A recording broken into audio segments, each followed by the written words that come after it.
Another day, another dollar. Thank the Lord for another 24, baby. It's Saturday. You know, I'm just getting off the grind. I'm just getting back home. I got off of work at 8 this morning. You know, I went right to the staff gym today. I didn't go to my regular gym. You know, we got a gym at the prison for the staff. So I went there. I was the only one in there. Got a great arm workout in, swelled them up, pumped them up. I'm feeling extra motivated and feeling extra inspired. Getting right into the video. I've been posting these correctional officer videos the past few months, you know, educating people about the hiring process, the salary, the pay, the benefits, you know, what to expect, what's it like working in the prison, dealing with inmates. You know, I've been working as a correctional officer for 12 years now. I've been to 3 different prisons. Well, I'll take that back. 1 county jail in West Virginia. I worked at a federal prison in West Virginia. Then I transferred down to the federal prison in North Carolina.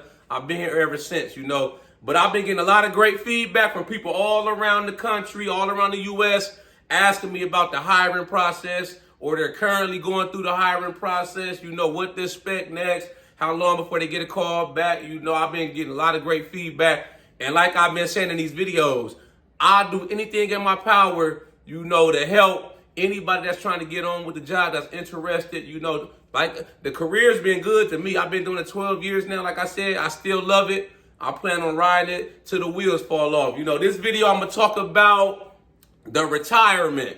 You know, the retirement, the pension, you know, certain prisons, in jails and whatnot, depending on what state, what agency you work for, they still have a pension. But the retirement in general, you know, I got a lot of people I used to work with that worked at the prison with me that retired over the past, you know, 5, 6, 7 years, you know, and I still see these people on a day-to-day basis. A couple of them, they work out at my gym. And hell, one of them, he lives in the housing subdivision, like right around the corner from me. He like, you go out my subdivision and turn right, he's like right on the houses on the left. You know, I see him all the time at the gym, you know. So I'll be asking them, you know, how's the retirement treating you? You know, what, you know, in your 20 or 25 years working in the prison, you know, how's your retirement as far as like how much money you got in your retirement account, you know, your pension, stuff like that. I'll be asking. All the ones I talked to, they said, man, the money's good. You know, some of them even told me they're making more money sitting at the house than they are at the prison. You know, when you factor in, you know, all the benefits you get, your retirement that you put money into over your career, the pension if you got one, you know. So that tells me, you know, that as long as you're doing what you're supposed to be doing with your money, you know, you're taking care of yourself on the back end, you should be good, you know. So the first thing I tell the new officers, the rookies that's coming in, you know, they be asking me for tips if they ever come to me. I'm like this. I say off the rip, your retirement account, you know, I work with the Bureau of Prisons. So we got what's called a TSP, the Thrift Savings Plan. I tell them off the rip, try to put 10 to 20% of your own money into the account, you know. And then once you do that, don't touch it. Let it build up over the years. Don't touch it unless it's an emergency, you know, like a health, family crisis, something like that, or something like you trying to buy a house or something, and you trying to tap some funds, you know, to put the down payment on the crib. Otherwise, don't touch that money. It's not your personal bank account. It's not for you to take a trip with, borrow from, you know, to buy something dumb. You know what I mean? Me, right now, I put 15% of my own money, every check, into my TSP, my retirement account. And then, too, what they will do, a lot of jobs, they'll match you. You know, my job, they match you 5%. So if you put in 5%, they automatically give you another 5%. So that's an automatic 100% return on your money, your investment. That's 10% right there. So I'm putting 15 in, you know, and they give me 5. That's 20% I'm putting in to my retirement every year, you know. But what I do, too, is every time we get a pay raise every year, let's say like this year right here, we got a pay raise, right?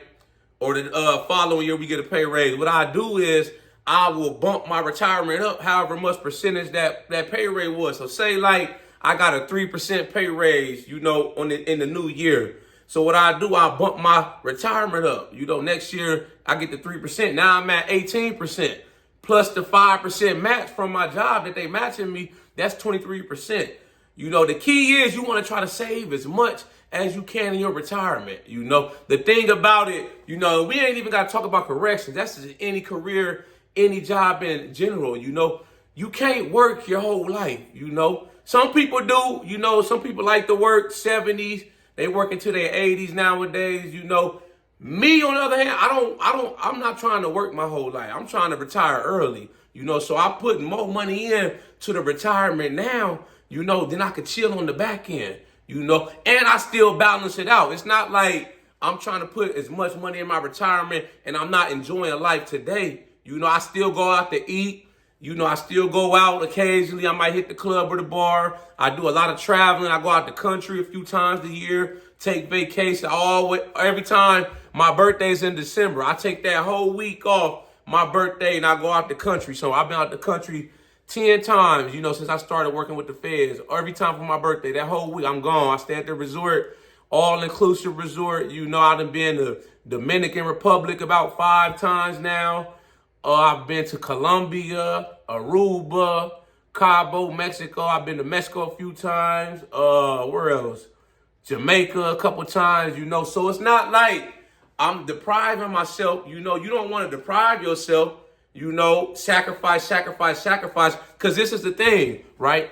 You don't know when your time is up on this earth. You know, you might not be here tomorrow, so you got to still enjoy today. You know, I had an uncle, right? He took care of the family all his life, man. Every time somebody needed some money, you know, to borrow some money or they needed like a place to stay, he always took care of people. He always made great money. I think over 6 figures every year, man, you know. And he finally retired. I think he was like maybe 60, 61, I think Uncle Mike was. And literally like a year or two later, man, he dropped dead. You know, I can't remember what was wrong. I think it was something with his artery. I forget what it was, but he died literally like 2 or 3 years after retiring. So I say that to make this point, you know, I'm saying in this video to try to save as much as you can in your retirement, but don't deprive yourself. You know, it still got to be about what you want out of life and doing what makes you happy. You know, me, I'm going to always do what makes me happy. I'm going to always follow my heart. You know, I'm going to hit that gym. I'm going to go out to my restaurants, you know, my few little restaurants I like to go out on the weekends, you know, or if I want to try a new restaurant now, I'm going, you know, to movies, just different stuff, bowl, whatever it is that makes you happy, travel, whatever, it could be anything. It doesn't matter. The point I'm trying to make is don't deprive yourself, you know, and not live your best life today because you might not be here tomorrow, you know. But like I said, man, a lot of the people I talk to, you know, that worked at the prison, you know, I talk to them, I keep in touch with them. You know, they said they paid, man, they wealthy. These people got probably, you know, a few $100,000, 4, 5, 600,000 in their retirement. You know, probably the house down there is probably paid off, their house, or is damn near paid off. You know, they get their pension. You know, where I'm at, we get a pension every month, you know. I talked to some of the people, they said they getting about, I think maybe $1,500 to $2,000 every month from their pension. That's on top of whatever else they saved in their retirement. Oh, yeah, and I want to make this point, too, with the retirement. You know, the thing with the retirement, when you put it into your retirement, you know, when you try to take money out of it before you retire or borrow from it, you know, especially when you try to, like, withdraw the money, there's usually penalties. You know, if you're not at the retirement age or retired, you know, they're going to take a 10% penalty. On top of, they're going to tax the money, too. So you may say, oh, I'm going to take $30,000 out of my retirement. I'm going to do this. You got to factor in, they're going to take probably 20, 30% off the top and tax it because it's considered income, you know. So my point I'm trying to make is you want to have an outside account, you know, that you invest money into as well. See, me, I got a retirement account too. I got my pension, whatever, all that's coming.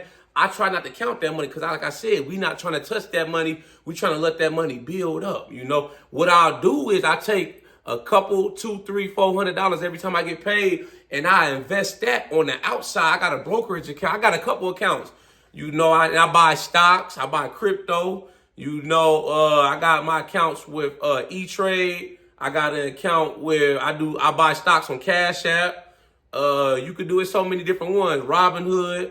My daughter, her college account is with Charles Schwab. There's so many different ones. All of them are mostly free. You know, like I say, I buy stocks. Like the stocks I've been buying here lately are I've been buying a lot of Apple, Amazon, Google, Tesla, Palantir. What else? What else I've been buying? That's it right now. A lot of the big tech stocks, crypto. I've been buying a lot of the Solana, XRP. You know, that's all I've been buying. You know, so what you want to do with that is now you got an outside account. You ain't got to worry about tapping, you know, your retirement account, worrying about them penalties, you know, having to pay back interest, stuff like that. Now you got your outside job, your street money. I like to call it my street money.